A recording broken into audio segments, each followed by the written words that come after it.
First thing we're going to do is we're going to get 1 teaspoon of dry active yeast in a bowl with some warm water. It needs to be warm, and that's a carb. Only 6 grams for a whole loaf.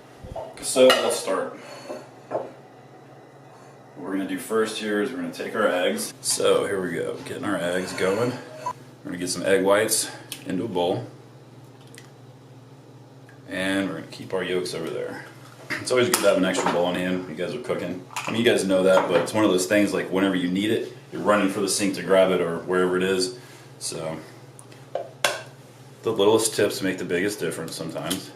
Sometimes when you're cooking, it's just a matter of seconds before something goes to completely start overland, which is always a bummer, but that's part of training as a cook, is getting better at those kind of things. And of course, like in everything in life, the more you practice, the better you get. Things become, second nature, first nature, all that good stuff. So what we're going to do with these egg whites, and why we're separating them, is we're going to turn these egg whites into fluffy egg whites. So we're going to take them to like medium stiff peaks. And what that's going to do is whip air into the whites, which is also going to act as a leavening agent.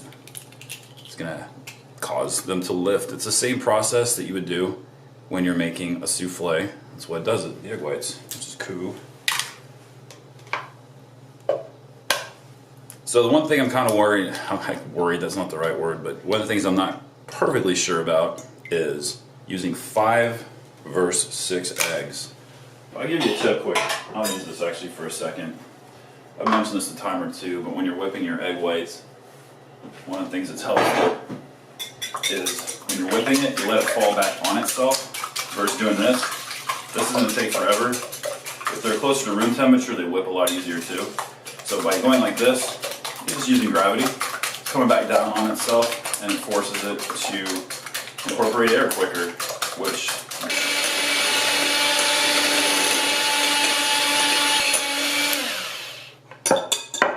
alright. Give it a little go. What we're going to do is we're going to beat these a little bit. So they slightly start changing color. We're going to get a little bit brighter color for it. And it just creates a smoother, more homogeneous mixture so that whenever I incorporate this, it runs better through everything. This, we're going to go ahead and we're going to add our butter. It's melted and it's not hot anymore. That's another thing to think about. Because if we put really hot butter in here, what's going to happen? It's going to scramble, and that's not going to be good. So that's important. See how much more velvety and smooth that just became? Very cool. This is 1 tablespoon. 1 tablespoon of baking powder. Make sure it's baking powder, not baking soda. They're both leavening agents, but one of the things about baking soda is it's got 5 times the leavening power of baking powder. So it needs to be used in the right application or else no good. So here's our activated yeast. Here's our activated yeast. And one of the things I'm going to do, a little different here, is I'm just going to add the actual bloomed yeast instead of all the extra water at the bottom. So what I'm going to do is I'm going to scrape it off the top, just like that, and get it in there. That way I don't add all this extra moisture to the bread, and I can hold this back now and adjust how wet the dough is going to be in a moment. And this is the good stuff, so I'm going to add half of it first and incorporate it.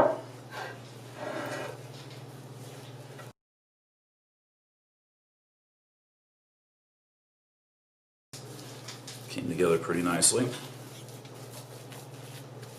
Let's add some egg whites. I'm going with about a third, which is usually the way you go. And this first roundabout is going to be pretty much just liquid. It's not going to stay fluffy and all that kind of stuff, which is how it goes.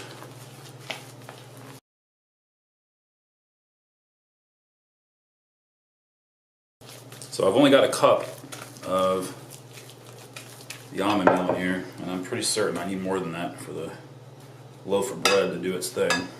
And then the rest of the egg whites.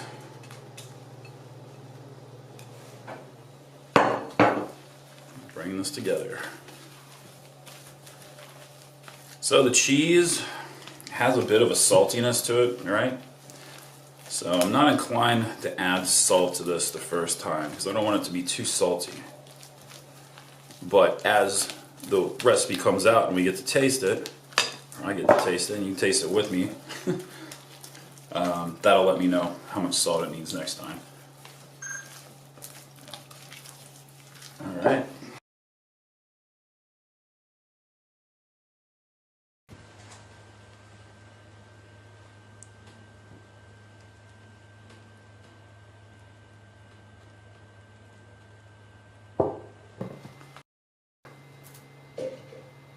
Right to the middle, because that's where it would be eggy in the bottom. And I don't know, it seems like it came out clean.